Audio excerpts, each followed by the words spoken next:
Hello, this is the Stories Beside channel. I release videos every day for you. Subscribe and click the bell. He often had nightmares.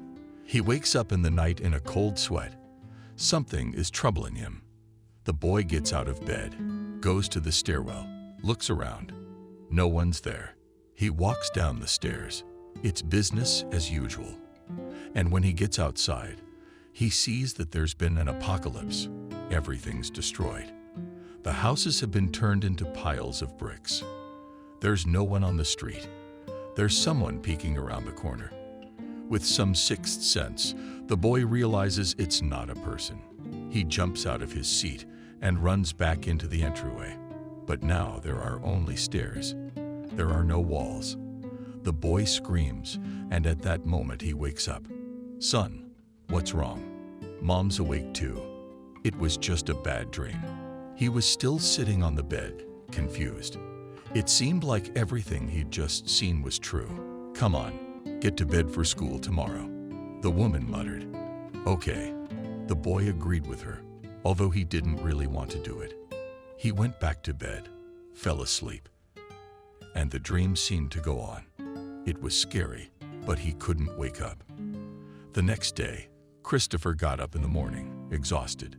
He couldn't pull himself together. He really wanted to sleep, but the kid went to school anyway.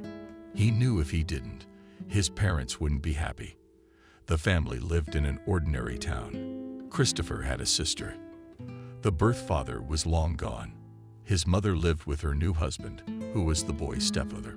"Mom, are we going to take a little longer walk with the boys tonight?" asked the son in the evening. "What's the matter?" The woman looked at him. "Oh," he just shrugged his shoulders. "I don't know what to say. All weekend, please, but not during the week." The woman was stern. "All right, we all don't like these lectures." He went out to the yard, told his friends that it wasn't going to work out today. They were meeting at one of the houses in their neighborhood. The young people there had taken over the basement. Now, when they studied already in the 8th grade, they couldn't smoke and drink beer. But back then, they had to walk around a lot longer to get the air out. "Then we'll sit here," showed Stephen to a bench in the yard. Great. No one argued with him. Why go anywhere when everyone lives nearby? There was no ringleader in the group. Everyone was on an equal footing. It was the 90s, so young people did what they could. "We'd go out on the weekend," the man would say.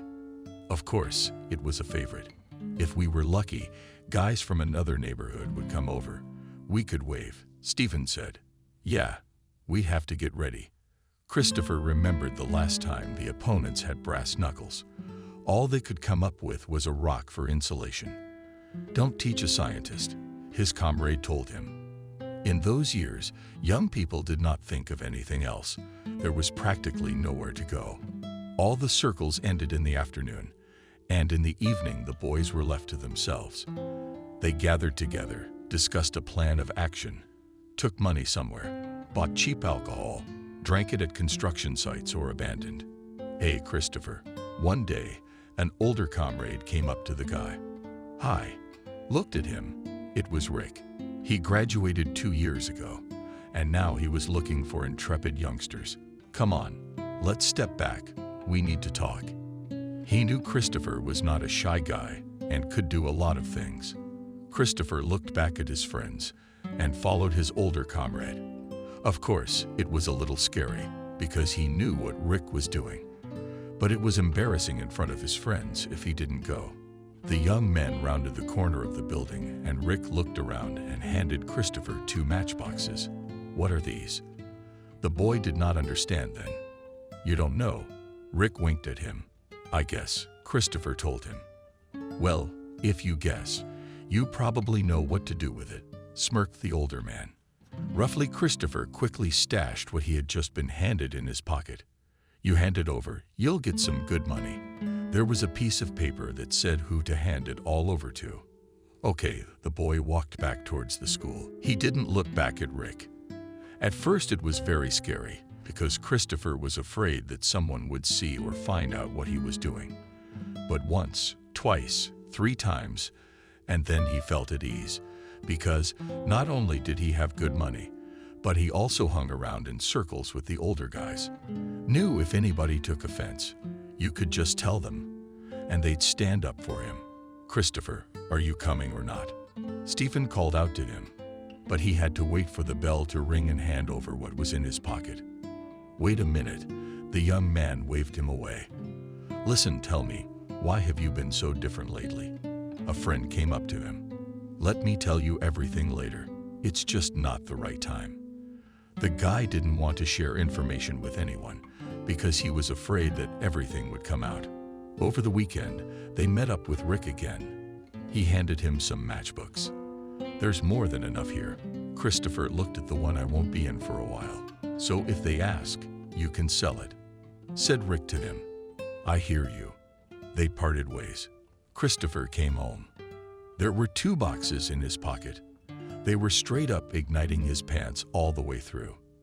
The boy knew that if his mother found these in his pants, nothing good would come of it. In the evening, he went for a walk. He met Stephen in the yard. "Listen, friend, I have something very important to tell you." Christopher came up to him. "Go ahead." A friend was always willing to listen. "Do you remember Rick, who approached me at school?" he asked him. "Of course I remember," smiled Stephen. So Christopher began to tell him what was going on. "Do you want something from me?" Stephen stood. He was in complete shock. He had no idea that there was such a thing going on at the school. "Here, you can hide this at your house or something." He took the boxes out of his pocket. Wow, he opened one of them. "Close it, or you'll wake up." He kept looking around. He was afraid that someone might see them. "Listen, why don't we try it?" Stephen smiled. "I don't even know." "Then we'd have to invest the money," the guy shrugged. "All right, let's lay down. It's not that expensive," said his friend. That afternoon, a group of guys gathered in their den. In theory, they knew how it was done, so it wasn't anything complicated. Christopher took a drag. He didn't feel anything like that. It even felt to him like normal cigarettes. Afterward, when the boys went home, they felt a little dizzy. And no matter what anyone says now, it seemed ridiculous. The boy came home, saying something, giggling. The mother suspected something wrong. She began to question her son, but he remained silent, said nothing. Then the next day, the woman called a policeman she knew and shared her suspicions with him. He offered to hold a preventive conversation on the topic that was worrying all parents now. But he also said that the mother should not warn anyone. Let the son not know, he would think it was a stranger to no one. And so it was agreed. In the evening, when Christopher came home, they had a policeman sitting in the kitchen. "Hello." I looked at him, and his knees were shaking. He now thought he had done the right thing when he gave Stephen the box. Passing Christopher, "I am waiting for you," the man told him. Christopher walked into the kitchen, sat down across from him. He didn't look up. He was really scared that he was about to start talking, and his mom and everyone else would find out what he was doing. "So, young man from the school has received a signal that you are doing the wrong things, and you need to have a preventive conversation with you. So here I am," said the man. Was he writing something in his notebook? "I didn't do anything like that," Christopher began to mumble. But then I thought, the more you get lost, the more they'll think of you. So he shut up. "I'm not accusing you of anything yet," the man in uniform smirked. "Then why did you come?" The boy didn't understand. The mother stood near him and saw that her son was not comfortable. "I told you, it's a preventive conversation. Everyone knows that there are a lot of illegal substances now. They are distributed among school children and other residents of our city. I just want you to know that if you suddenly get into a company where they do it, or even worse, start using or distributing, then nothing good awaits you in the future," said the policeman. I understood. Christopher shook his head. He really understood that it was very dangerous, and if he kept doing it, someone would find out or he would get caught. 2 days later, when they met Rick, we all told him so. And no amount of money, no amount of persuasion could make him keep doing it now. The boy wanted to finish 9 grades and leave school. But in the past, all parents were in favor of their child necessarily completing a full school course, that is, 11 grades, and then go to good educational institutions. No, my dear you study all the years, you will get a certificate. And when you turn 18, then, please, decide everything for yourself and do what you want, his mother told him. But why waste 2 years? Christopher didn't understand. I think you will waste them that way if you even leave school. The mother was worried about her son. Now that Christopher had his own opinions, he often argued with his mother because their views were very different from each other. The young man was fascinated by computer technology. He was constantly collecting, disassembling, looking at how everything is organized, trying to do something new. When he was in his senior year of high school, he already realized that he could assemble and disassemble a computer, as well as fix it. So maybe that's what you'll do with your life, his mother told him. I haven't decided yet, he answered her. It's just that I see you're good at it. She stood and watched her son at the table as he deftly went through the parts and put one to the other. Yes, okay, I'll think about it, he promised his mother. He only had one friend left at school now. That was Stephen. Almost everyone from the yard had moved away. They'd gone to school. They talked lightly about the future, how and what would happen. Now we'll finish school and they'll take us to the army, Christopher said. So he served normally. We'll come back, then we'll start working, said Stephen. That's what they decided. After that, they started to think of something to do. There were a lot of ideas, but it was all wrong. They needed money for one thing and money to start another. They also needed equipment to buy. Then the guys threw some plans on a sheet of paper and decided to think about it later. And suddenly something would change, and they would have a down payment for their startup. And now it was time for exams, which were easily passed because the guys never had any problems with their studies. Only graduation was ahead. On this festive day, the mother was very worried. The suit was the dinner. She had the dress ready. And here her son is standing at the graduation. He is given a certificate. Now the school principal says farewell words that they are releasing the guys into free sailing, almost right before graduation. Christopher turned 18, so it was not far off to receive a summons to the military enlistment office. And it came. Now the guy had to pass a medical examination and then go to the army. At least they would send him somewhere not far away, said the mother, who was upset for the child. Don't worry as if I'm still a kid, Christopher told her. And you will always be little to me. His mother hugged him. Even though he didn't like all that tenderness, he didn't push her away. The day came when the guy was sent off to the army. Some acquaintances and friends gathered. And the next day, he was on his way to the station. Son, right, his mother said to him and cried. I will, he told her, smiled, and entered the car. Christopher was not at all worried. It was not the first time he had encountered difficulties. He even wanted to know what would happen next, where he would arrive, who would meet him, and how things would be. Everything went well, just as the mother wanted. The son was sent not so far from home. When the oath was administered, she just took the 4:00 bus, and she was already at the location where Christopher was serving. Yes, at first it was difficult for the boy. He had to get into a new team. Everyone has their own habits, their own opinions. And of course, arguments with the old employees. Nobody canceled that. After 6 months of service, everything was normal. Christopher continued to serve. It was already time for demobilization. He missed home very much. When he went there, he was even worried. He went to a flower store, bought a bouquet for his mom. Hello, dear. A woman hugged him at the entrance. Mom, I'm so tired and I miss you. I want something homemade. He told her. Sure enough, now off she went to the kitchen. That day and the next few were wonderful. I liked everything here. He remembered a lot of things, looking out the window. They used to run with their friends in this yard. And another mom, do you know where Stephen is now? He asked the woman after a week at home. How would I know? I don't keep track of him. Did she look at him?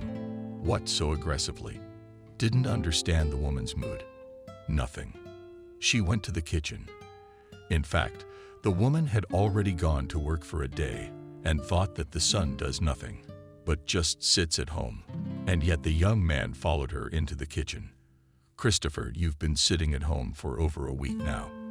Why don't you get a job somewhere? And she looked at him seriously. What are you starting? Get a job when you need one. He shook his head, realizing that everything was starting over. And when that time would come, she wondered. Mom, don't start. He went back to the room. They were not interested. The young man didn't want to work in a factory or for some uncle. He had a lot of ideas. He wanted to do his own thing. It was necessary to find Stephen because Christopher was sure that the two of them could do a lot of things together. The next day, the young man got ready. He decided to go to Stephen, and if he couldn't find him, at least ask his parents where he was. Hello. He arrived at his friend's house. Oh, Christopher, hello. Stephen's mom hugged him. Where's my best friend? He asked her. And he went to the village to help his grandmother, said the landlady. And when will he be home? He asked. I don't even know. And you go to his place, you'll have a rest there. His mother dictated the address where his grandmother lived. Thank you. Christopher didn't mind seeing his friend. He went straight from here to the train station. He didn't bother to warn his mother. An adult already does what he wants. The trip only took about an hour. Then it was a few minutes' walk to the right house, and here the boy is already knocking on the window. He saw his friend, who pulled back the curtains, looked, and as if he could not believe that a friend had come to see him. What are you looking at? Open up. Christopher laughed. No way. Then Stephen shouted and disappeared through the window. A few seconds later, the gate opened, and a guy came out. Didn't you recognize me? Christopher asked his comrade. They hugged each other. How can you recognize how long we have not seen each other? The young man was happy. Invite me into the house, asked Christopher. Sure, let's go. Grandma just baked pies. They went into the yard and then into the house. They sat down at the table. The woman poured them tea, put in the center huge dishes with pies, wished them a pleasant appetite, and went behind a curtain into another room. Well, how's it going? Tell me. Christopher took a bite of the cake. Everything's fine. I'm waiting for you. Lots of plans. Stephen smiled. Well, here I am. Christopher spread his arms out. All right, let's get started. We just need to think about housing. With my parents do not want to live like that, complained Comrade. Great, and I wanted to talk to you about it. Christopher rejoiced. After all, two to rent a place is easier than one. Ugh, and I thought I could not afford it. Stephen exhaled. No, everything will be fine, assured his friend. That was the deal. The friends decided to spend a few days here in the village and then go to the city and start doing something. I'm so glad we haven't lost touch, Christopher said as they drove back to the city. It's okay. Stephen shook his head. He remembered from his childhood what an inventor and initiator Christopher was. I hope so. The boy agreed with him. Christopher arrived home. He thought his mother was going to throw herself at him and start asking him where he had been, why he hadn't warned her. But nothing of the sort happened. Did you go for a walk? Was all she asked when the young man entered the apartment. Aha. He didn't say anything. He went into the room, took out a sports bag, and started packing. That's a long way to go. Mom walked in the same way. We're from Stephen and decided to rent an apartment, he told her. Great. As if the woman was even happy. She went back into the kitchen. But all the while he was standing in the hallway, thinking that his mom would at least come out to him. Aha, come on, shouted the one from the kitchen. He went to a friend, who had to ask an acquaintance who rented the apartment whether it is still there or already rented. Zdorova. Well, he asked Stephen. Everything is fine. The apartment is not yet rented, so you can move in right now, said the friend Christopher. Great. He smiled. They took some of Stephen's things and went to the place where they were going to live. After that, the friends sat down at the table to talk about what they wanted to do now. The guys came up with a very good idea with discs and audio cassettes. They were now calculating what they would need. Knowing that my uncle has a basement space, I don't think he needs it. We'll have to ask, Stephen said. If this works out, we'll have very little cost, said Christopher to a friend. And it did work out for the boys. The uncle gave them this little space in the basement. They bought, copied equipment, discs, paper. Everything was gonna work out, everything. And somewhere he took an old computer. He said he gave it to them cheap, but with God. They opened up and began to place ads wherever they could. On the third day, they got a very large order. Guys, hello. A respectable man came to them. Hello. The guys didn't expect this. They thought it would be a one-off. But to do it all at once, I don't know if your work is good or bad, but I have a very urgent order. The customer looked at the surprised guys. Are you talking? Christopher was the first to speak. I have several 1,000 discs. They all need to be processed in 3 days. He said that a few 1,000. Christopher grinned and looked at the equipment they had. I'll give you an advance payment. Anything you say. Just do it, please, the man asked. It was obvious that the matter was urgent. Okay, just let's discuss some points. He looked at his friend Christopher, who was still silent. That's it. What do you say? The customer was in agreement. After that, Christopher explained to him what and how. Good, and here is the money he took out of his pocket. A solid sum put on the table. Bring the discs and see you in 3 days. Christopher said goodbye to him. Have you been making noise for 3 days?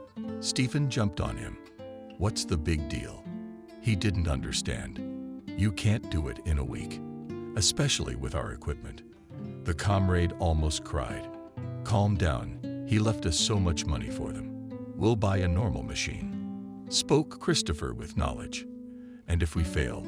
Stephen did not believe in his own strength. It'll be okay. We'll get through this, Christopher promised him. I don't know. The friend doubted. From that moment on, they began to work hard. They decided to work both day and night. At first, one would go out, the other would sleep, then they would switch. On the third day, they really had everything ready. The customer arrived. He was afraid that it would turn out like with the past performers. He had already given this order to others, but as time passed, when he arrived, he was simply told they couldn't do the job. Guys. He walked in without a greeting and looked at those who worked in this basement. Yes, hello. Come on in. Stephen was cheerful today because he realized that they had done a very difficult job. Did you make it in time? The man looked at them. Of course we did. I promised. Christopher stood up and pointed to the boxes that stood in the corner. First, the customer looked at everything, hummed, shook his head, and paid the rest of the money to the guys. And plus, he added a thank you for the speed. Bye. We'll definitely come to you again. He winked at the guys and called the workers to take the boxes away. Wow, Stephen looked at the money. There was enough here to pay several months' rent. And there was still a decent chunk left over. Well, let's get on with it. I held out my hand to him. Sure, laughed his friend and partner. Today the guys decided to relax a little, go to a cafe and celebrate the completion of a successful deal. Beer? Asked the bartender when they walked in. Thank you, nodded the guys and went to the table. Both of them were in high spirits. They sat and discussed further plans. Toward evening, more people started coming to the cafe. Soon there was not a single free seat left. At that moment, 2 girls entered the hall. They looked around since there were no seats, approached the bar. Wait, Stephen stopped them. He looked at the girls. He thought of something. It became interesting, who now he got up from the table and went to the bar. There he talked to the girls about something. They laughed, and then he and the guy came back to their table. Hi. They looked at Stephen. One took a seat next to the topic, and the other sat down with Stephen. Saw that there was no seat available for them. So that's why he offered to join us, the guy explained to his friend. I see. Until then, Stephen could not understand how it had happened so quickly. Introductions. I'm Sophia, and this is my girlfriend Camille, said one of the girls. Nice to meet you. You already know me. And this is my friend Stephen. Introduced him Christopher. Well, maybe we'll have a beer too. The girls looked at each other. Sure, we're having a party tonight. The friends told them about their deal. Wow, you could tell they were interested. After that, they went for a walk around the city, and when they said goodbye, the guys invited the girls to visit. They'd promised to come the very next day in the rented apartment of the guys. There were 4 people sitting in the kitchen. How about a game of cards and a couple on a couple? Stephen asked. Why not? I'm with Camille, said Christopher and winked at her. I agree. The girl smiled back and blushed. She liked the guy. Back then at the cafe, they were dealt the cards and the game began. Guys and girls were laughing, saying something. It was clear that Stephen Sophia also liked him. In the evening, the friends separated. Each went to see the girl home. When they came home, they shared their impressions. The next day after work, the company gathered again. It went on like this every night. Girls, why are we all going back and forth with you? Move in with us, said Stephen after 2 months of acquaintance. What if you don't mind? Camille was looking at Christopher. So Stephen and Sophia started living in one room, and Christopher and Camille in the other. At first, everything was very good, friends working together, girlfriends studying together, and doing everything at home together. But after 2 years of living together, the girls started telling their boyfriends to move out. Everyone wanted something different. We're gonna live like this for a long time. We need to start a family, Camille told Christopher in the room. You realize it's going to be a strain on our budget. Her boyfriend convinced her otherwise. I can't do that. Sophia doesn't want to either. The girl took offense. The guys went on about their business. But as time goes on, things change. And what they were doing was no longer in demand. Now orders were coming in, but they were many times less. Accordingly, the income from it was small. Once I got a call from a friend who lived in another city. It was not far away and it was many times smaller than where the guys lived and worked now. Hi. Christopher greeted him. Listen, I decided to call you because I know you're good at this. Started telling John why he was calling. But he didn't understand anything yet. Christopher decided to open a repair shop here. Computers, cell phones, other appliances. You're good at that. Spoken with enthusiasm, friend. So do I. What do you want? I'm starting to get a little more up to speed. Christopher. Come, we'll work together. We don't have anything like this yet. And people break things all the time. There was so much enthusiasm in the young man's voice, I'd have to think about it. Christopher asked for some time. Yes, of course. I can't stand you, agreed the friend. After this conversation, the guy thought about it. Yes, it was a great option to make money, but it was necessary to leave here in a small town. What to do? He didn't know. Camille, I need to talk to you, he said to the girl. Go ahead. She looked at him. Remember you said we should separate. I want to offer you an option. He told her everything that his friend had suggested to him, that he go to some backwater. She cringed.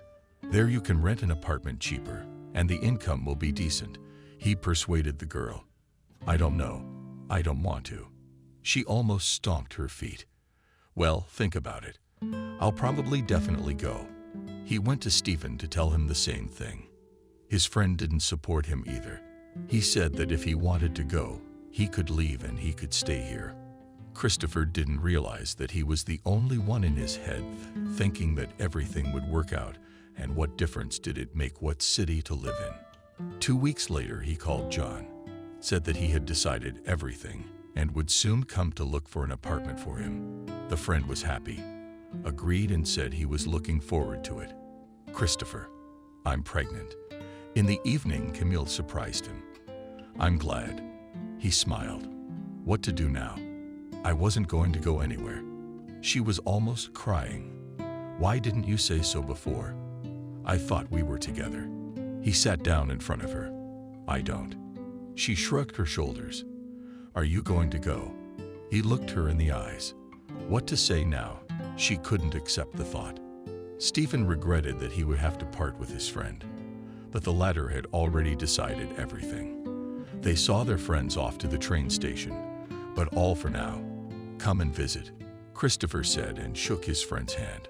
The girls said goodbye too. John, as promised, rented them an apartment, so now the couple had already arrived there. They settled in quickly. Christopher and John started working, just as the friend had said they would. There were tons of people. Everyone had something broken, and they were carrying the workshop to them. The money was very good. Camille stayed home. She was getting ready to be a mother. What's there to do in this little town? Not even anywhere to go. The girl was always teaching. Nothing. Now you will give birth. Then we will find something to do, Christopher reassured her. He took care of Camille as best he could, bought what she asked for. He did almost everything himself. When the due date came, the girl went to the hospital. There were no problems. The labor went perfectly. 5 days later, the happy father met them at the hospital. Why don't you propose to me? Camille asked him one night. Why do you feel so bad? He looked at her in surprise. We have a child. It's time to become a family, she replied. No, I don't want to. Why do I need an extra stamp in my passport? He answered her easily. Then you don't love me. She folded her arms across her chest and turned away from him. Please don't start. He didn't like all these concerts. Right now, Camille was at home with the baby. Christopher was working. The daughter was already 5 years old when Camille started talking about the wedding again. Why are you bothering me with this proposal? The young man was annoyed. I want a wedding, she told him. I don't. He was getting even more annoyed. Then I'm going to leave.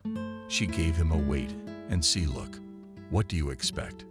That I'll talk you out of it or run out to buy a ring, he grinned. They'd been fighting a lot lately. Camille had been the one to stir it up. And now that she said she was leaving, Christopher didn't mind.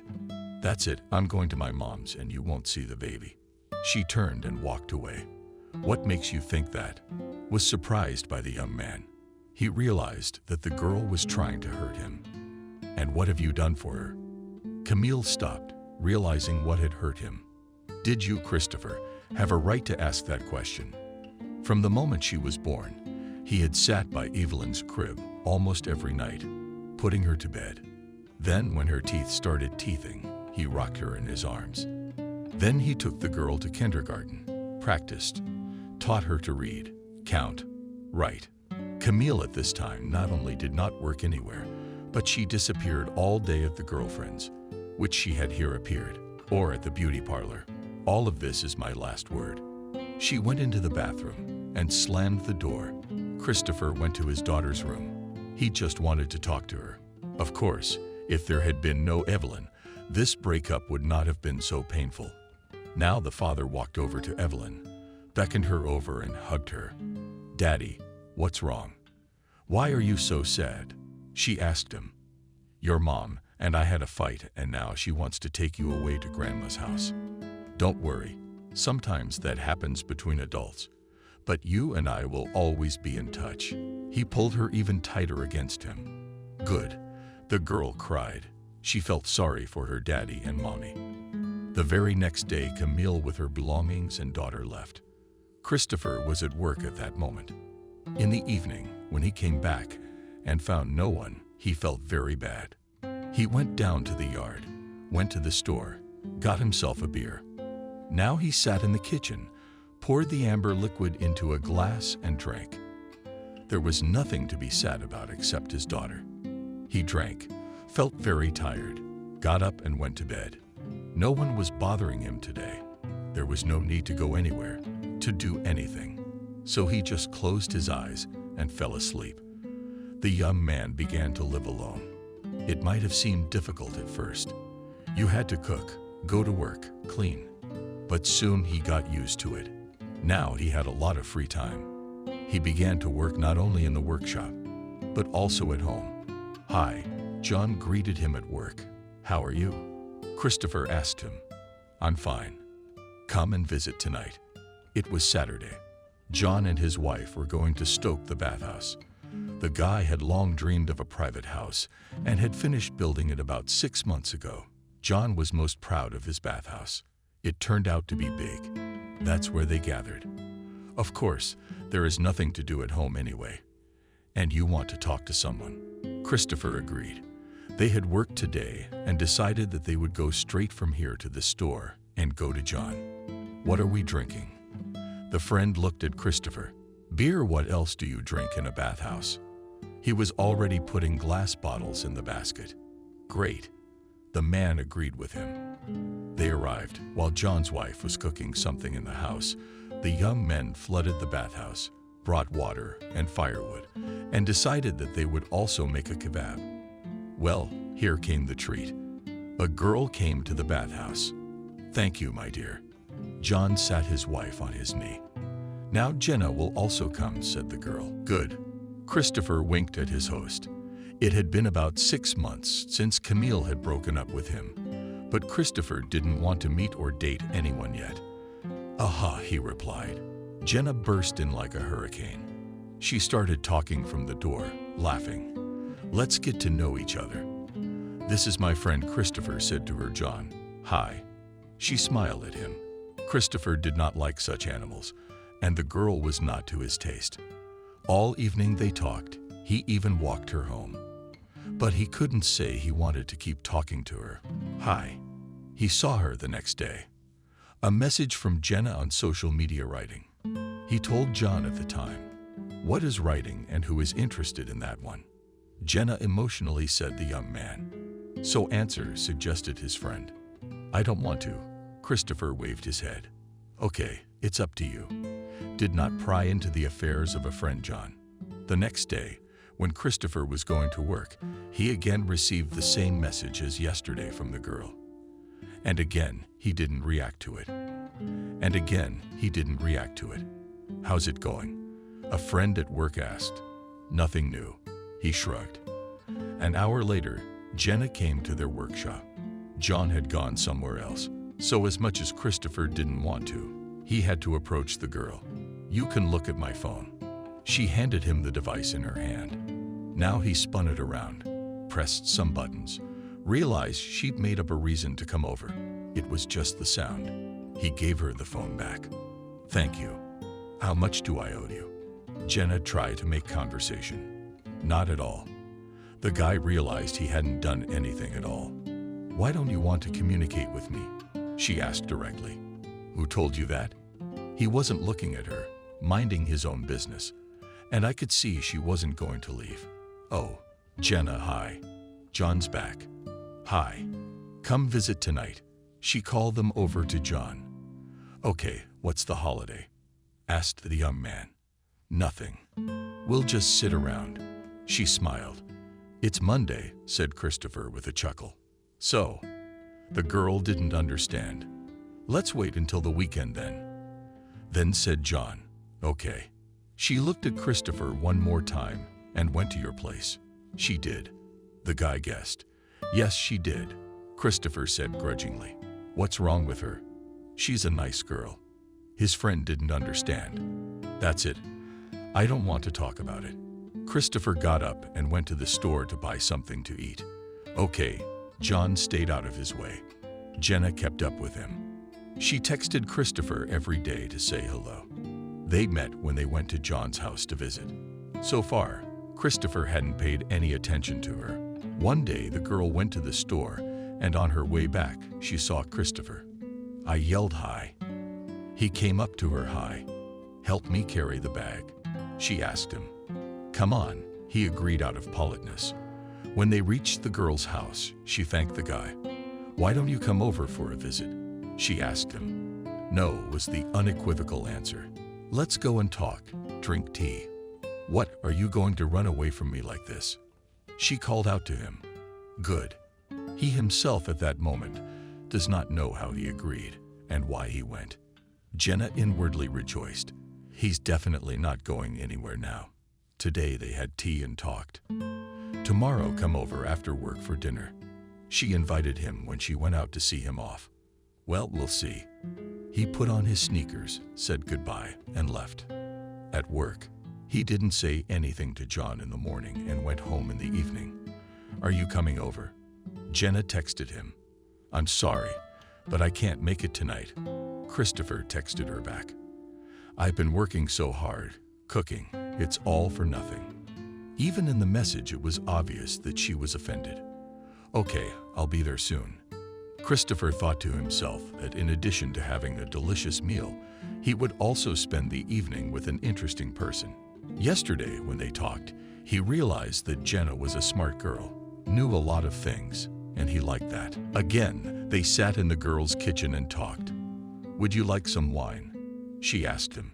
No beer, he asked in reply. I'll look in a moment. She opened the refrigerator. No, only champagne and wine. She looked at the young man. Okay, let's have wine. He agreed. We can go to the store, Jenna suggested. Would you go with me? Asked her boyfriend. She didn't care what she did, as long as she was near him. Then let's go. They went to the hallway, put on their shoes, and left the apartment. Not half an hour later, the young people were sitting in the room on the couch in front of the TV and drinking beer. Jenna was telling something, and they were laughing. At some point, their faces were so close that the girl couldn't stand it. Let's kiss, she told him. Christopher did not answer anything. He put his arms around the girl, and their lips merged in a kiss. An hour and 2 hours passed, and they kept kissing and kissing. Are you a good kisser? Christopher said to her then. Are you too? She lowered her eyes. Stay. No, not tonight.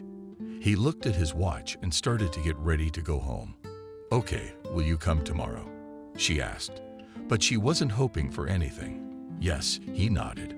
When Christopher walked out of the apartment, Jenna leaned with her back against the door and lit the sea. It was the first time a girl had ever pursued a young man on her own, and she had succeeded. The next day, she got ready, cooked dinner, bought beer, wine. Who knows what he'd want? And the young man came, as promised. Hi. Jenna was very shy. She couldn't even approach him. You've been waiting. He realized by the aroma coming from the kitchen. Yep, she nodded. Tonight went the same way as yesterday. Why don't you stay in tonight? Jenna asked him. You know, you and I have just started hanging out. Let's hang out for a while, smiled Christopher. Okay, agreed the girl, because she didn't want to spoil the already very fragile relationship. The next day, Christopher wrote that he would not be able to come. Jenna tried to ask why, but he never explained anything. By the weekend, she texted that she was going to visit John. To everyone, he told them that he was invited too. They met again and went home together in the evening. And tonight he didn't even have to be persuaded. He stayed with the girl. Of course, they slept in separate rooms. And when Jenna woke up in the morning, she didn't know whether to approach him or not. What to do? Embarrassed, like she was 13 years old.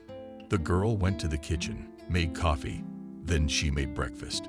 When it was ready, she put it on the coffee table and went to wake up the young man. Hi, everybody.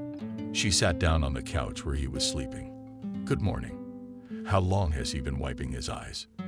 You should be off to work by now. Jenna knew that guys worked without a day off, so she woke him up. Yeah, I'm getting up now, he said. I made you breakfast. Jenna blushed for some reason. Embarrassed. Thank you. I'll go to the kitchen now. Christopher got up from the couch. He walked down the hall, and Jenna noticed that he was somehow skidding to the right side.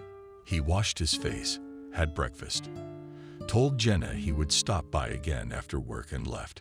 She was happy about it. She couldn't believe that they were actually starting a relationship. The girl got everything ready again. She had the day off today, so there was plenty of time. She waited for Christopher and wondered what they would do tonight. Let's go to the movies. She met him on the doorstep of her apartment. Well, "If you want to have dinner, we'll go," he agreed. And they all did. And after they returned from the theater, sat for a while, shared their impressions of the film, and then went to bed again. For a whole week, Christopher went to Jenna's, stayed with her, but they slept in separate rooms. "Why don't you come to bed with me?" the girl asked him one night. "I don't know. Are you going to name it?" "You don't lie down," he answered. "But I'm calling it tonight," she said, and her cheeks flared again. Good. They were now sitting in the kitchen, and as Christopher got up and walked down the hall, Jenna noticed again that he was skidding to the right. At first, the girl paid no attention to it and didn't say anything to him. But about a month after they started living together, Christopher admitted that his right ear really hurts. Sometimes he even feels like he can't hear it. "Why don't you go to the doctor?" Jenna asked him. "Do you know these doctors? They don't say anything, but they give you prescriptions, and nothing really helps." He waved her off. "Well, at least let them do an exam. Figure out why it's happening," she told him.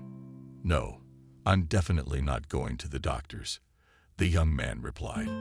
"All right. As you wish," she shrugged.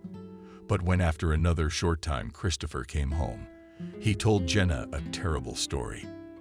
At work, he wanted to listen to music, but since their workshop was not alone, he put on headphones, and when the music started, Christopher could hear with his left ear, but not with his right. The guy thought it was the headphones, so he took them off, switched them around. But they turned out to be fine. So he plugged his left ear and asked John to say something to him.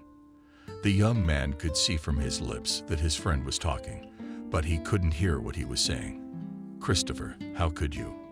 I told you to see a doctor." Jenna was afraid for his health. She called the pay clinic they had in town and wanted to make an appointment to see Laura. But when the receptionist listened to her complaints, she said that it is necessary not to see a lawyer, but a neurologist. "Well, then write me down to a neurologist." She dictated Christopher's first and last name and phone number. When he came home from work in the evening, the girl announced to him that he was not going anywhere tomorrow, but was going to a doctor's appointment. She had already made an appointment for him, and he would be expected there. "Why did you do that? Are you sure I need this?" he said to her then. She answered confidently, and she didn't want any more talk. The next day, Christopher went to the doctor. Jenna was waiting for him at home, worried. He dialed her number and told her that the neurologist had sent him for an MRI, saying that he was 90% sure he had a tumor in his head. Of course, this news really scared the girl. While Christopher was getting home, she called the clinic and made an appointment for an MRI. Naturally, the doctor's words really scared the young man. He agreed to undergo all the procedures after everything was done and the report was received. Christopher and Jenna sat in her kitchen and both were in shock. The MRI showed that Christopher really had a tumor in his head and urgently needed surgery. Since the young man's residence registration was in the city where he was born and lived, they went to the hospital there and checked in. The doctor said that the operation could be done under a quota free of charge.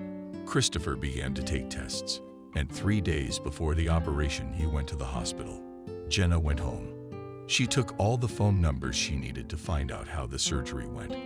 All day long, Jenna and Christopher talked on the phone. He would tell her what he was doing, how he was being prepped, what tests he was taking, and everything else.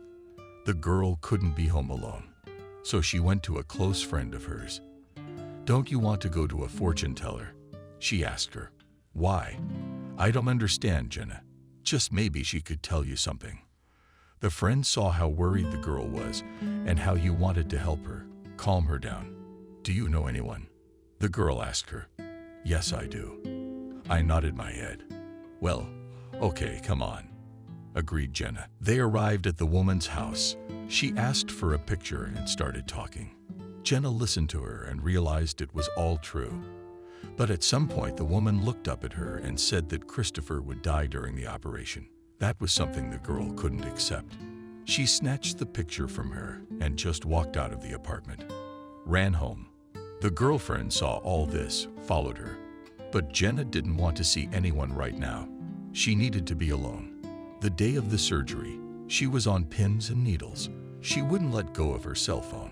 She was pacing from corner to corner, and she didn't know what was going on. And when 800 hours passed, she knew she was going to be out of surgery.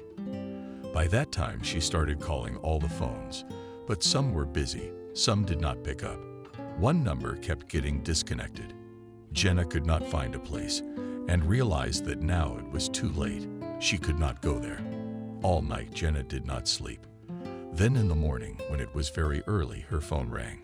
She saw that it was the number of the surgeon who had done Christopher's operation. "Hello," she answered. "Hello, Jenna," he said to her. Yes, she wished he would tell her something faster. "Please come over. I need to talk to you," he replied. "Tell me what's wrong with Christopher." That was the only question she cared about at that moment. "Please come. I'll tell you everything." He sounded like he was pitying her or something. "Can you at least tell me what condition he's in?" She was already crying. "I don't have time for this. When you get here, I'll tell you everything and show you."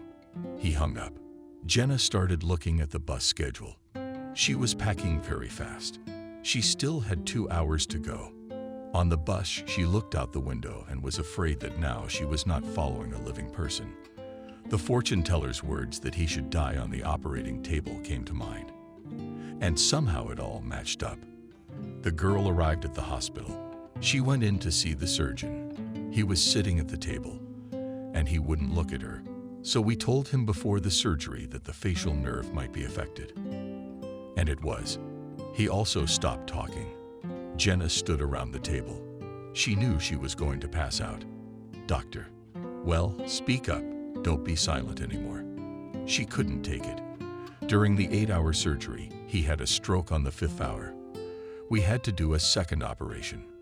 His heart stopped.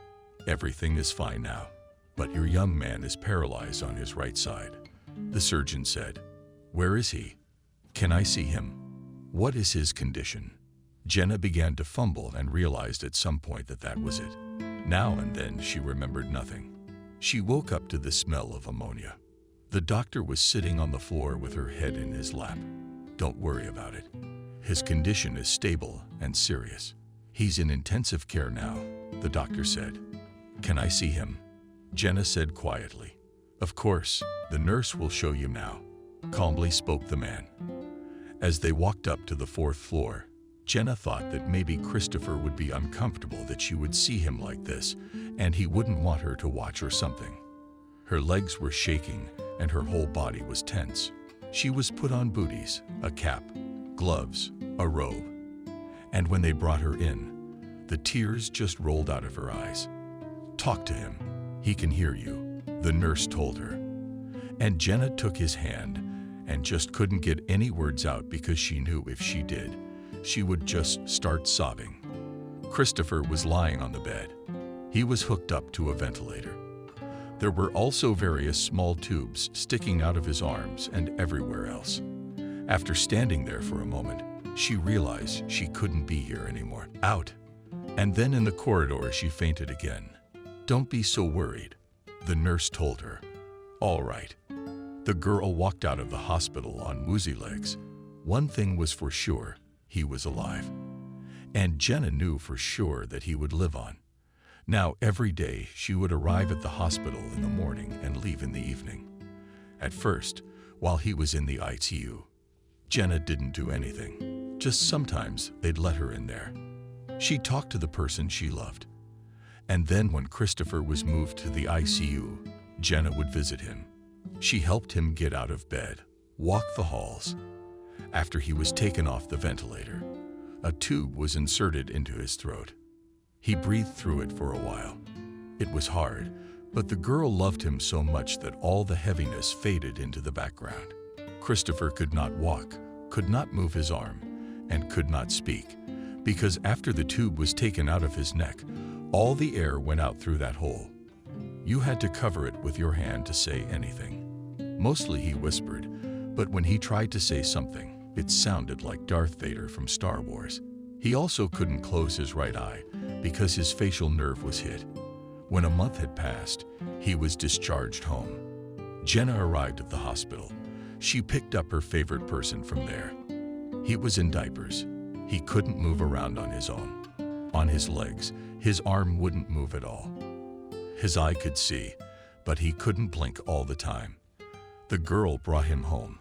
She knew she had to go to rehab soon. She dropped everything and was only there for him. "Christopher, you and I will be going to rehab soon," she told him. The girl did everything the hospital told her to do. They took pills, gave her some shots. They took a cab to the rehabilitation center, but it did not take them further than the barrier, and Jenna had to carry the young man on her own. She carried him, and they were assigned a room where they had to live together. Every day, Chris Storer was taken to different procedures, and he really felt better. And when they were discharged after 2 weeks, Jenna took all the recommendations of the doctors. She was given a lot of methodical literature, which described different types of massage, facial articulation, and other procedures. She wasn't going to stop with what she was doing now. When they arrived home, they practiced Christopher on a daily basis. They would say different proverbs, say letters to develop the speech apparatus. Afterward, ideally, they would walk on a bench.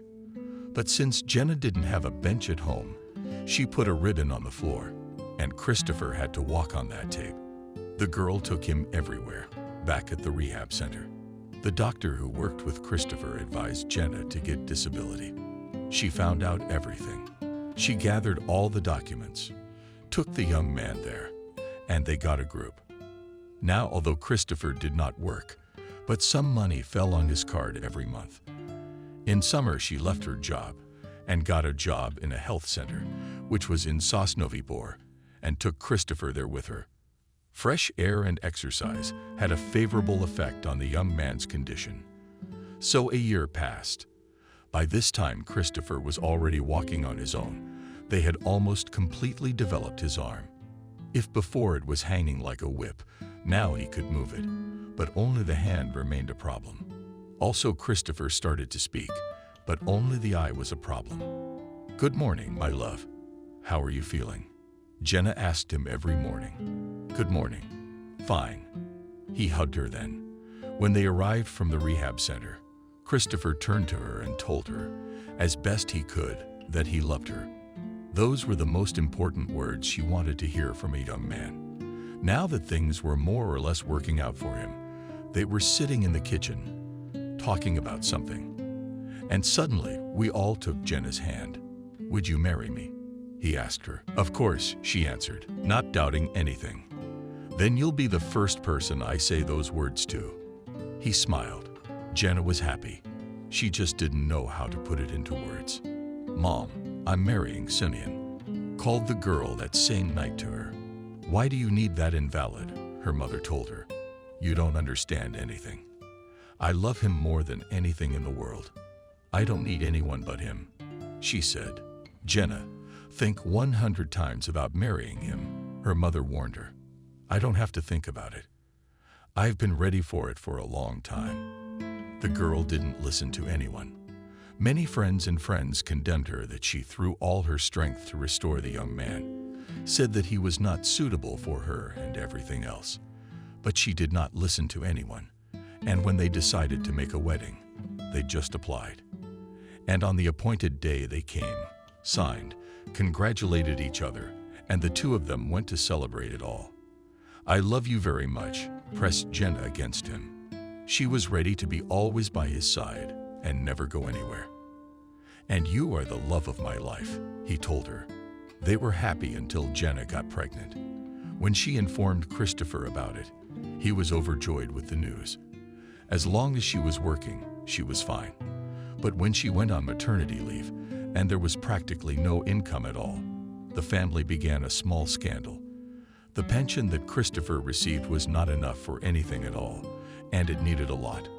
"Are you not going to do anything?" the girl asked her husband. "What do you want me to do?" he asked in reply. "I don't know. You're a man, can't you think of anything?" She was almost crying. "You see, I can't." He was lying on the couch. "Can I? My stomach's churning, and I have to do something and earn money somewhere." The girl was crying. After Jenna gave birth, it was decided that she would go to work and Christopher would stay home with the baby. How can you trust him with a small child? I told her mother off.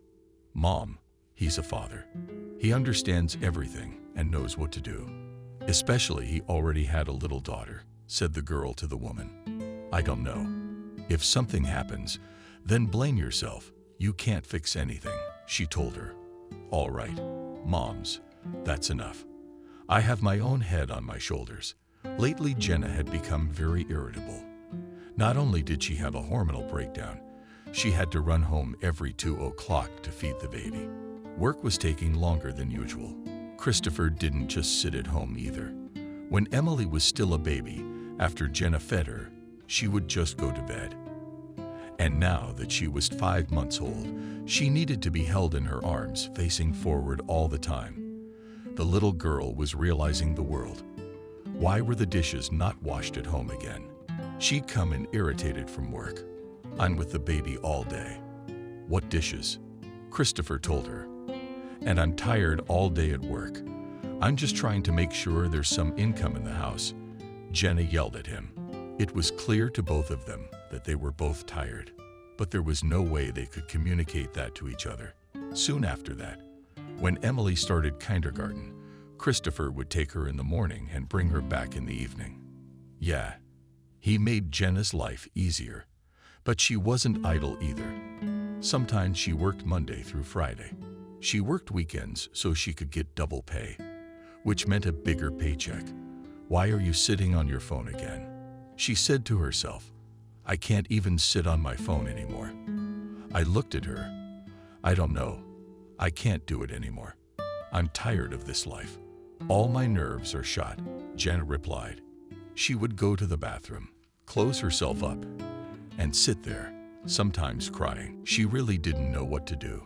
Soon Christopher figured out a way for them to make money from the comfort of their own home. They began to make it all a reality. "I'm off to work in the morning," Jenna said. Christopher was taking his daughter to daycare. Jenna was on her way to work, and now she was doing what Christopher had come up with and working in parallel. Money began to appear in the family. Along with it, expensive appliances, computer, TV, laptop, and everything else. The family could afford more now, and Jenna seemed to settle down. But there was more and more work to do.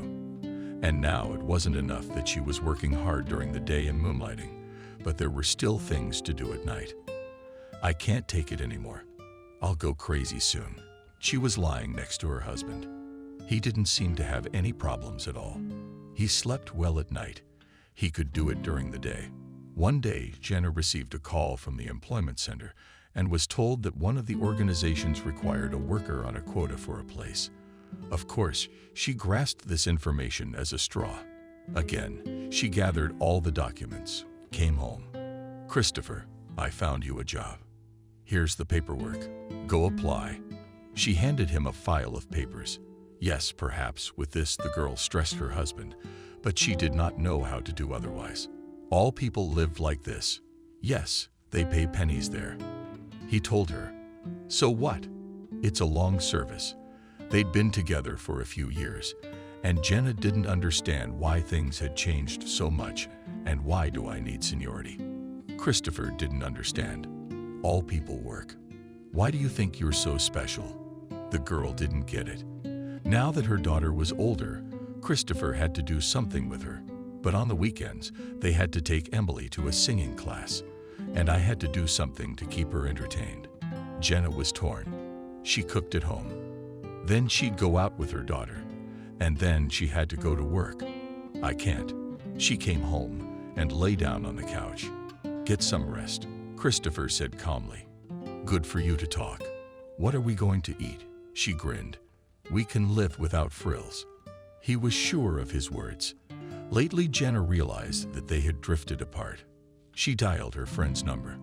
Hi, she told her. Come and visit. After the greeting, her friend called her. I will.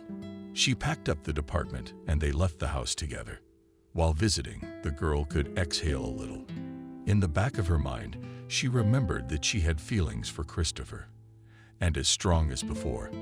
But housework, work, and everything else, so exhausting that she wanted nothing more. Did you go through the store? A friend was wondering. Sure. Displayed Jenna a bottle of wine on the table. That's good. We'll rest now, said the girlfriend. Here, visiting lapdog. Jenna could relax. She was not thinking about anything.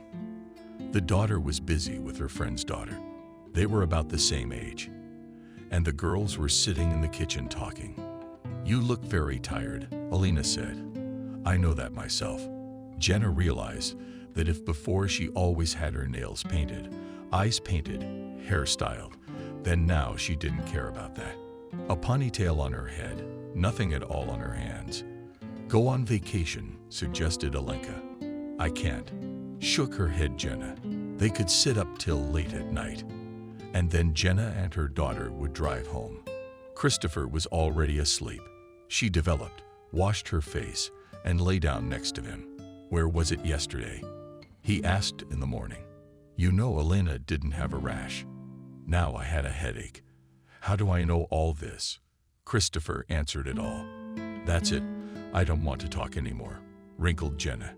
She had finally poured boiling water into her mug and was now trying to take a sip of the scalding drink. What else don't you want? He was kind of cocky. Christopher, please. I'll be right out, doing the dishes and vacuuming. She asked him, what if I don't feel like it? He wasn't acting like he always does. You know, when you needed help, I did everything, whether I wanted to or not. She would never have told him that, but now he's really pissed her off. And nobody asked you to. Those were the most hurtful words Christopher ever said to his wife. Well, you didn't say no once. She came over because she felt like she might cry. Did you misunderstand? Apparently, he realized he said the wrong thing. And now he was trying to get out of it. I'm going to work. Can you feed Emily when she wakes up? She turned around and pretended to be busy. Will you be long? Christopher asked her as he followed Jenna down the hall. I don't know, she shrugged. Good, he wanted to kiss her. But Jenna was already out. She couldn't show anyone her weakness. No, she's strong. She's got a baby. There's a mom to help. And there's Christopher, who has a hard time too. She wiped her tears, exhaled, and moved on. Jenna arrived at work. There was a lot to do. Today was a small children's party. The script was ready. It was left to hide the tasks that were meant for the kids. Jenna did everything. She knew that in 3 o'clock it would be over.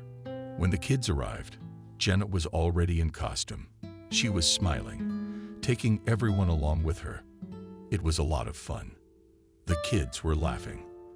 They ran, played, and danced. At the very end, Jenna put on a show for the kids, after which everyone started to disperse, and the presenters cleaned up what was left after the party. But that was it. And now home. She looked around the room and went to change.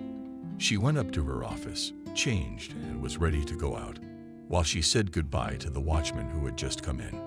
Jack asked tiredly, but that's okay. Smiled Jenna. Okay, have a happy journey so far. He looked and smiled. Thank you. It was nice to have a lot of people respecting her around here. She went outside, walked down the porch, and went to the gate. Excuse me, she heard from across the parking lot. Yes, she turned and saw a very handsome man heading in her direction. She'd seen him at the party today. He was picking up one of the kids. I'm sorry to be like this, but I didn't know how to meet you. He told her. Why would you want to meet me? She didn't understand a thing. She liked him. He didn't hide it. Good. Why don't you drive me home? Jenna looked at the car from which the stranger had gotten out a few minutes ago. She didn't really want to take public transportation. Of course, gladly, he took the bags from her hands and led her to Robert's car. He got behind the wheel. Jenna looked at him. A beautiful name, just like you. He tried to compliment her. Everyone, let's go already. She sighed. Maybe we can stop for a meal on the way. Are you tired from work? I guess I offered my wife. Good. Jenna at that moment does not know why she agreed, because her husband and daughter were waiting for her at home. Wow. And I thought you would refuse me. Robert was surprised and smiled. But I agreed. The girl laughed. That's good. They stopped near a small restaurant. They went in. Robert ordered something. Jenna couldn't decide for a long time. She hadn't eaten anything since this morning, so now she wanted everything. Finally, she did it. Now they both waited for the order to arrive. Silent. How about some wine? Robert suggested. You're driving, aren't you? She was surprised. I'm here for you to relax, he explained. I could use a glass, agreed Jenna. Then Robert made a sign to the waiter. He came over and took the order. I'm so uncomfortable sitting here with you, Jenna said. And for some reason I felt ashamed of myself. Why? He didn't understand. My husband and child are waiting for me at home, and I'm sitting here with another man, drinking wine. She smiled. What's the big deal? I'm just here with a good friend to unwind a little. Of course, that wasn't true at all. Who's at your house? She asked the question because it had been plaguing her since she had met Robert today. Cat, he shrugged. I don't know what else to say. Isn't there a wife? She asked in complete seriousness. What makes you think I have one? Robert didn't understand. What do you mean? Whose baby did you pick up today? She admitted to him that she'd seen it. It's his nephew, his sister's son, he reassured her. At that moment, their order was brought to them. They started to eat. Either Jenna had not eaten in a long time, or the food here was simply divine. She was alive, and at this point, she let out a groan, rolled her eyes. Do you always eat like this? Robert laughed. Oh, sorry. The girl realized what she had done wrong. No, it's nice to look at it. He smiled. You never told me why you came up to me. They knew each other, just a little. But Jenna felt with him as if she had known him for a long time. What do you mean you didn't tell me because you liked it? Me and the guys were at your place once, and I noticed you back then. He said that and stopped smiling. What did this girl notice so sadly? A few sips of wine on an empty stomach had done the trick. She was relaxed and open-mouthed. You have a husband, kids, and I wanted us to make something work, he told her. What's wrong with you? She's tense. No, it's okay. We'll be friends. He reached out and touched her. After they ate, Robert paid and they went to the car. Should we go for another drive? He asked Jenna. No, I have to go home. She shook her head. Okay, can I have your cell phone? He asked and glanced at the girl. Yes, she answered calmly. They drove to the house where Jenna lived. She got out of the car. All right, promised his wife, and did not leave while on stage, walked into the driveway. It was nice to have someone else paying attention to her. The girl went into the house. Everything was the same there. No one had done anything. Christopher was lying on the couch again. As usual, she dropped her things and walked to the kitchen. Emily was sitting at the table drawing something. I'm hungry, she said. Now turned Jenna to the stove and thought to herself that her husband could at least do something. After she got everything done, fed the baby and bought her up and put her to bed. She wanted to talk to Christopher, walked into the room. Have you been drinking on the job? He asked, and he didn't take his eyes off the screen of his phone. Stopped at a restaurant afterward to eat. Had a glass, didn't make a deal. What, she wasn't alone? That's all. Did you sit there alone? Christopher asked. Yes, that's all he needed to know. Okay, good night. He turned sideways. Aren't we going to talk? She was in shock. Nothing. He kept staring at his phone. Okay. She got up and went to her daughter's house. It was frustrating to the point of tears. Why does everything have to be like this? She tries her best to make sure everything at home is good. And nobody appreciates it. Everything is taken for granted. Jenna was back at work this morning. Robert had texted her to say good morning. She smiled and replied to him. A correspondence started between them. It seemed to the girl that it distracted her a lot from everyday life. "I will come tonight," wrote Robert on Friday. "Good," she replied to him. Jenna knew her husband would be picking up her daughter from daycare, and she was going to Neil today anyway, so it was okay to ride for a couple hours. She waited for him at the gate. Robert pulled up. Jenna got into the car and said hello to him once again. "Where are we going?" the young man asked. "I don't know. Maybe the same restaurant where we were the first time," she suggested. Well, he didn't care as long as with her they had already learned a lot about each other during the week-long correspondence. Now they had some common topics to talk about. "How are you?" Robert started with the usual question. "Fine," Jenna shrugged. Nothing had changed in her life. "I see. You don't want to talk." He looked at the girl.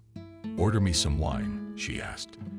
Just like last time, Robert showed the waiter that he needed to come over. He did as the girl asked. They sat there, smiling at each other. Robert took Jenna's hand. "Don't." She pulled it away. "Why?" "I can see you're not feeling well," he said. What didn't she realize? Should we drop everything and change things for the better? He asked her. "No. What are you, Christopher?" She began to tell how they met, how they found out about the disease, and how she nursed him back to health. "You're like Mother Teresa." He was serious. "It's okay," Jenna said sadly. "Yeah, I see they brought their order. Just like last time, it was delicious." Robert was saying something, telling about his work, making the girl laugh. It was nice to be with this man. It took her mind off everything that had been happening to her lately. "Let's go to my place," asked Jenna Robert. "No," she said firmly then. "Where to?" He didn't want to let her go. "Home. Come on, I'll show you." She got up from the table. Great. He was glad Jenna wasn't going anywhere. Did the girl say where to go today? It was on the outskirts of town. When they were there, Robert marveled at how beautiful it was here. A highway followed by a field, and then the horizon. It all blended together. "Do you realize why I brought you here?" she asked. "Yes, it's beautiful," he agreed with her. They just sat in the car and looked into the distance. Afterwards, Jenna asked him to drive her home. Robert turned to her, ran his hand over her cheek, leaned in, wanted to kiss her. "No," she turned away. I don't understand why he was looking at someone he liked. "I have a husband. I love him," the girl said. "I see," sighed the young man. "Let's go then." She waited for him to start the engine. "You know, I can see you're not feeling well," he said softly. "Robert, don't ruin the relationship we have," Jenna asked him. "Okay. I'm sorry." He started the car and they drove off. "I'm home." She went into the apartment. No one answered. Jenna walked over to her daughter, stroked her head, kissed her, asked if she was hungry. After Emily said that she and Daddy had eaten, Jenna headed into the other room where Christopher was lying on the couch again. He was with his tablet today. "Is that okay?" she asked. "What are you talking about?" He didn't understand. "I'm at work all day and you haven't gone anywhere," the girl said. She looked at her husband and realized that there was a problem in their family and it had to be solved somehow. She didn't want to leave him because she loved something from me. "Do you want to?" he asked. I sat down to talk. Jenna leaned over to him and kissed him. "Have you been drinking again?" He heard the smell from her. "Look, if things were good in my family, would I be doing this?" She remembered how good things used to be. "Are you trying to accuse me of something now?" He turned around. "No," she shook her head. "Then what?" He looked at her with one eye. "Let's go to a psychologist," Jenna suggested. "I don't need any psychologist." He sounded sure of it. "I do." I was ashamed to admit it, but it was true. "Well, go for it." It was obvious he didn't want to talk to Jenna anymore. She went into the kitchen. She wanted to cry, but she knew it wouldn't help her. The next day, when the girl came to work, she saw that there were flowers on the table. "Who brought these?" was surprised Jenna. "I don't know. The watchman brought them. He said, 'What's for you?'" The coworkers answered, "Okay, thanks. Nice." She took a photo and sent it to Robert. "Your handiwork." She captioned the photo. "What did you want to make you feel good in the morning?" "Moody," he told her. "Thank you." Now she sent it to him. In the evening, he waited for her again. "Why are you doing this? Apart from being friends, you and I can't be anything else." She said it with confidence. "Let's go. I'll just drive you home." He opened the door for her. Jenna got in. They drove off. They didn't talk about anything today. When they got to the driveway, she wanted to get out, but Robert took her hand. "Tell me, do you really love him, or do you just feel sorry for him?" he asked the girl. "What kind of question is that?" She put her foot out into the street, and her hand Robert held it that way. "Answer," he waited.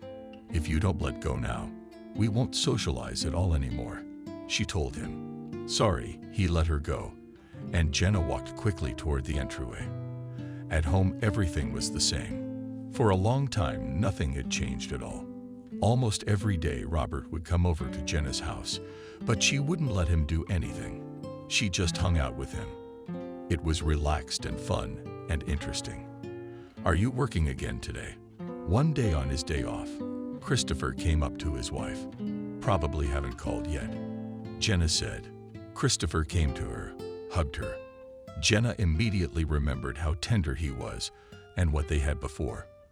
"Maybe we could go out," she suggested. "No, I don't feel like going out." He spoke in her ear. "Why does it like this?" Jenna asked. "I don't know." He shrugged his shoulders. "Let's go on vacation. I'll buy the vouchers. We'll take a vacation without Emily," Jenna suggested again.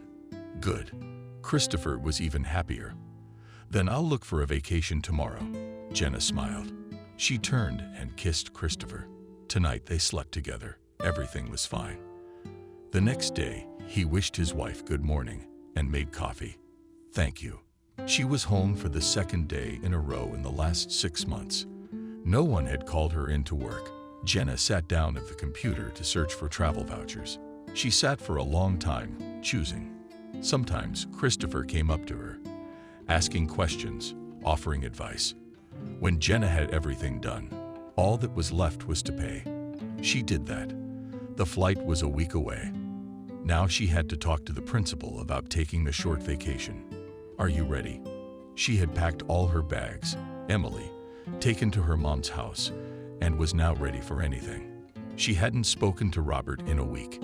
He had won her over with texts and calls.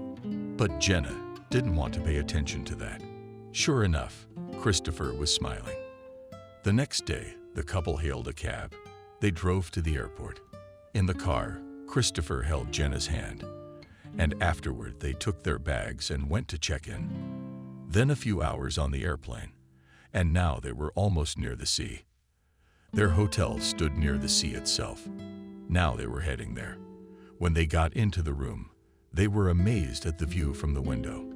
On the first day, they went to the beach, but only to scout the situation.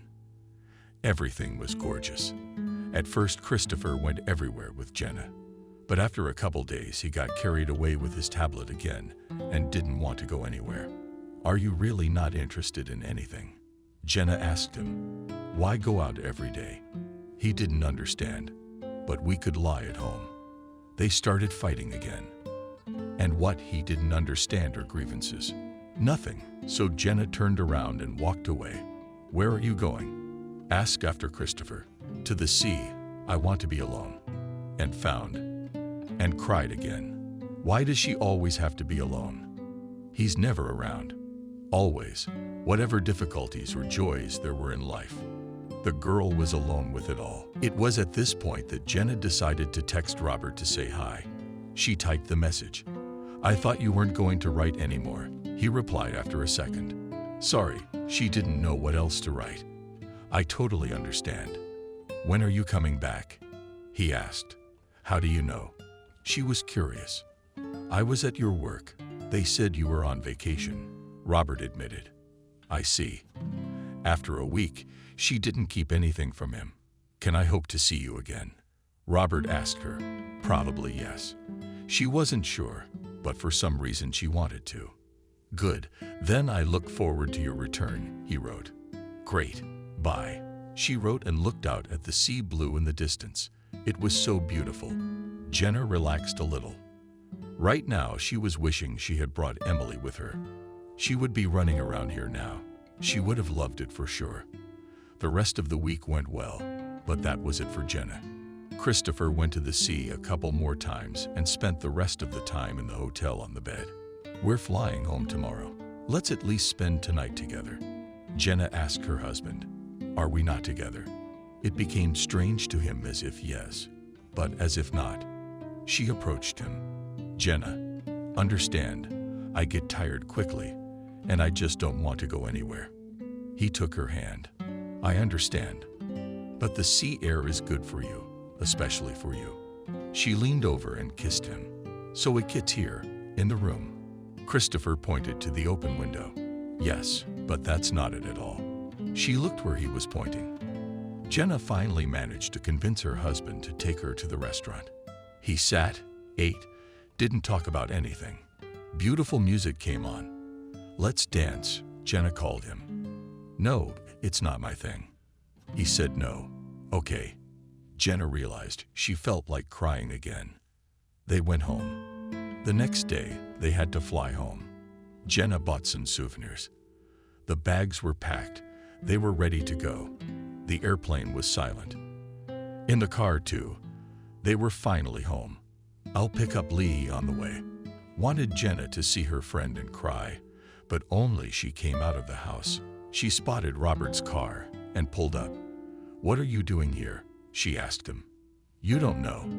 He looked at her and smiled. I see. She looked up at her windows. And what do you understand? He took her hand and pulled her to him. Wait. She walked around the car and sat in the front seat. And what next? He was getting curious. Let's go, she asked. Robert complied with her request. They drove off again where it had once been so beautiful. Do you mind? He turned to the girl. No, not even in favor. She smiled. Why does she have such a good relationship with this man? Willing to do a lot of things for her, and the husband she loves so much is willing to do nothing. Tell me. They stopped, and Robert turned to her. What is there to tell? We've been on vacation for so many days, and he hasn't even left the room. Jenna said indignantly, Let's go to my place. He touched her chin. Let's go. She nodded no way. He quickly started the car. They drove off. On the way, Emily called her mom and told her that they were having problems with Christopher. She's coming over tomorrow. And I warned you. Her mom reminded her of what she said before the wedding. Oh, don't start, please, asked her daughter. Okay, we'll wait for tomorrow, the woman said and hung up. Is everything okay? Asked the man behind the wheel. Yes, nodded Jenna. She had made up her mind today that she would go with him and try to build a completely different relationship, but she didn't know if she could do it or not. They arrived and went up to Robert's apartment. He immediately set up a table, got some wine, some appetizers. He took a beer from the fridge himself. What were you getting ready? It made the girl laugh. No, but it was always there just in case. He smiled, opened his wine, filled his glass, then got himself a beer. Thank you for your support. She toasted okay, and thank you for everything. He took a small sip. For what? She didn't understand. For what you are. He reached for her, wanting to kiss her. Jenna was ready for it. She even closed her eyes. But then she pictured Christopher, remembered how much she loved him, and what they had. No, I can't. She turned away and opened her eyes. Here we go, Robert sighed. I'm sorry, I can't. She stood up. Where are you going? The landlord didn't understand. I have to go home. She went into the hallway. Jenna, wait. He followed her. No, I'm sorry for all the nerve. Is there something you're hoping for? But I love my husband, and I need to go home, she said. All right. He didn't try to talk her out of it. Jenna left his apartment. She went home reluctantly. She knew there was nothing new waiting for her there, but she went anyway. She wanted to talk to her husband. Maybe now he would hear her and understand. What if she told him about Robert? Tell him a young man was hitting on her. I wonder what his reaction would be. She asked herself. Even though Robert had offered to drive her, she hadn't accepted. She needed to take a walk to think. At that moment, Mom texted. She told her to go to them if things were bad. Or maybe she really should go to her mom's. She stopped, but after that she waved her head and went home, even though she didn't really want to. I opened the door at home and she walked in. But when she turned around, I froze with surprise. There was nothing in the apartment. She could see that from the hallway. The TV, computer, laptop, all the appliances from the kitchen, anything of any value was missing. Jenna's first thought was that the apartment had been burglarized. She rushed to the wall, opened the closet where there was a jewelry box and money. What it was, she couldn't believe her eyes. The rings, earrings, and bracelets were there, but the money was missing. Clearly, if it had been thieves, they would have taken everything. But here she walked further, saw that there were no clothes in the closet, went to the nightstand. There were no papers either. She sat down on the couch and cried. Why did he do this to me? I never spared anything for him. I loved him. And he sobbed her to tears. Jenna dialed Christopher's number. He had blacklisted her. She tried to text him on social media. He blocked her there too. After that, the girl called her mom and told her everything. She went to the kitchen, opened the drawer where the medicine cabinet was. She took out a sedative and drank it. She noticed a piece of paper on the table, walked over, smirked. It was a letter from him. In it he wrote that he loved her and thanked her for everything she'd done for him. But he realized he needed to leave. Also talked about blocking her so she wouldn't push pity in return. Jenna grinned. There was a knock on the door. She went to open it. Standing on the doorstep was Robert. What are you doing here? She was stunned. I realize that if I didn't catch up with you now, I'd lose you forever, he told her. Robert, he's gone. She showed him the empty apartment. What a bastard. His fists clenched. That's enough. She led her guest into the kitchen. They sat down at the table.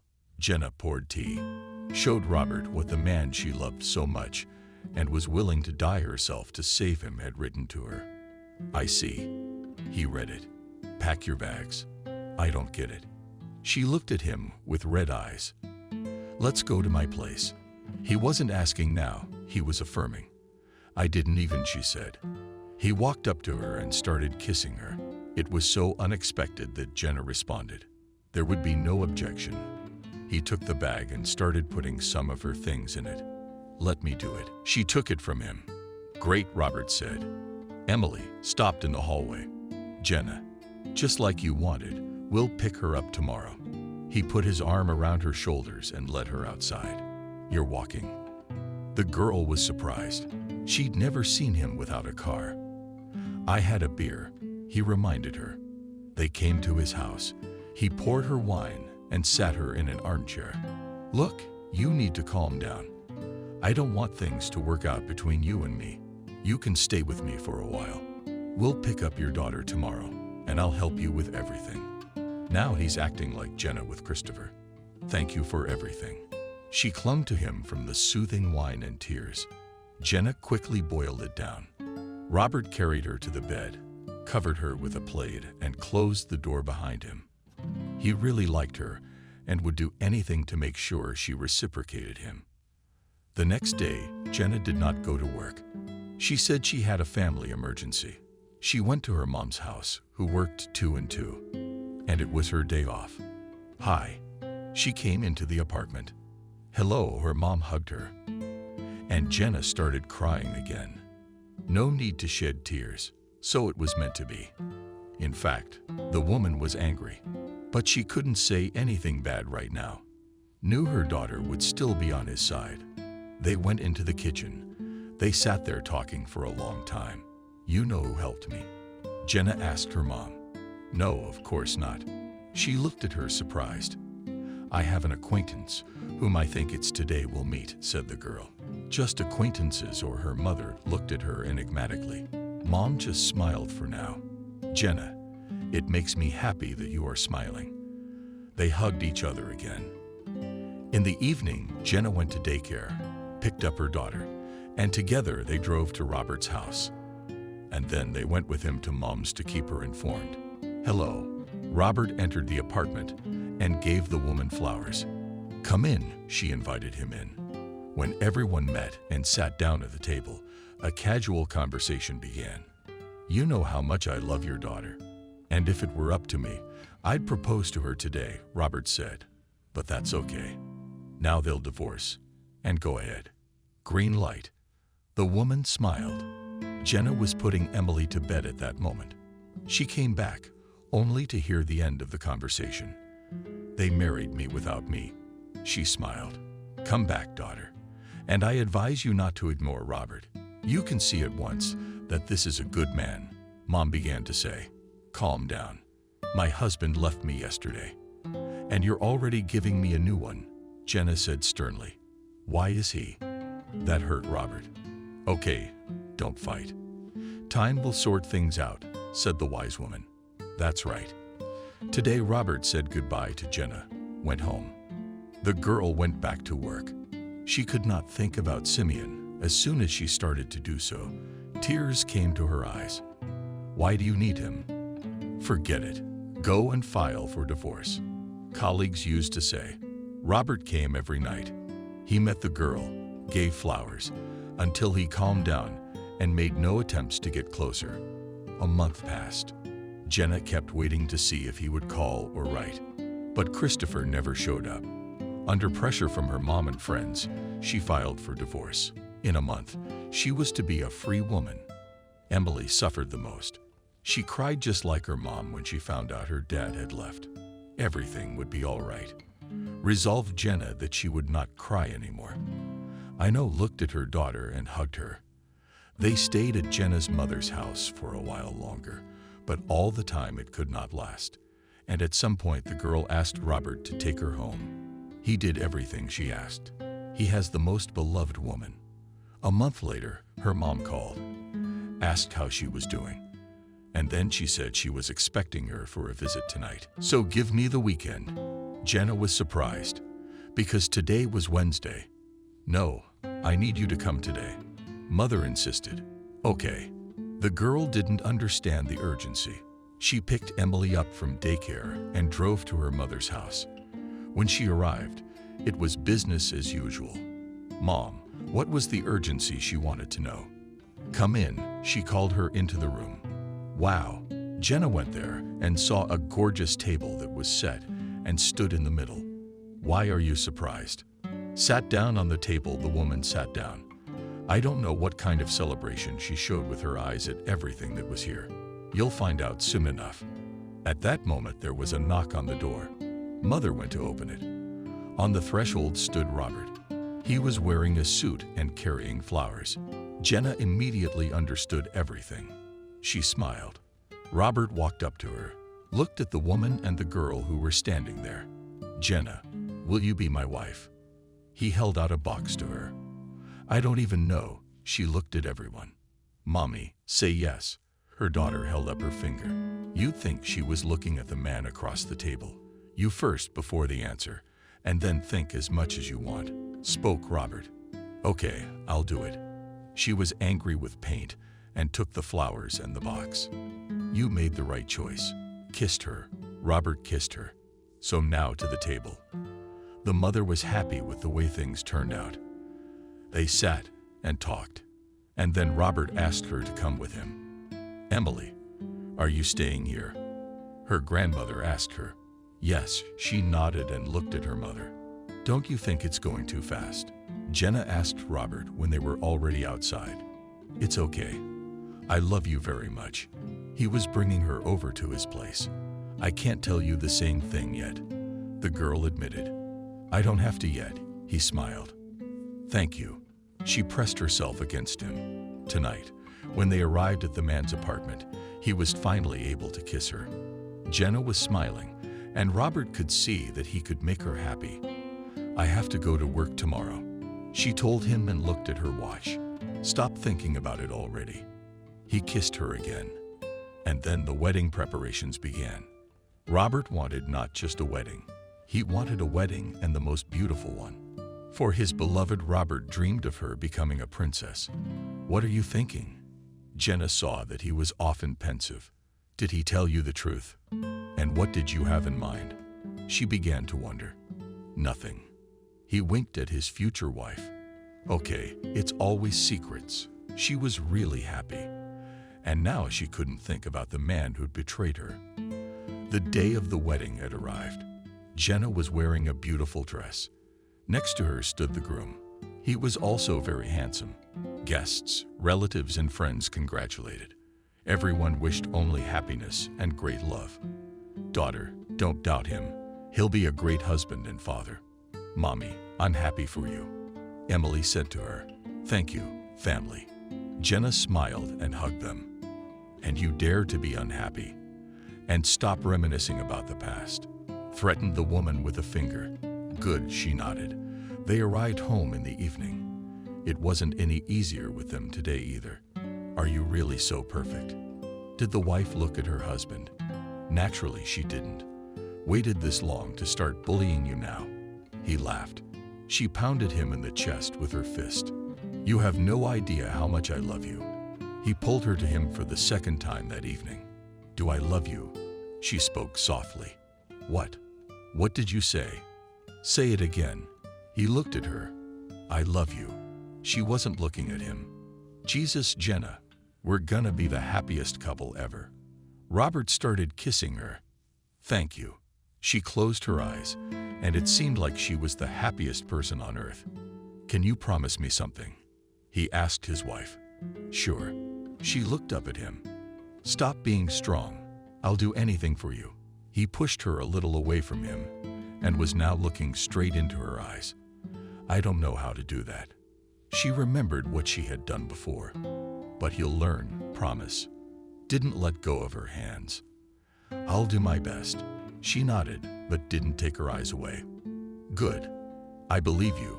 You're my love forever. And I swear to you that you'll be like a stone wall behind me. He pulled her to him again. Thank you. With one lip, the girl said. She believed that happiness might be smiling upon her now.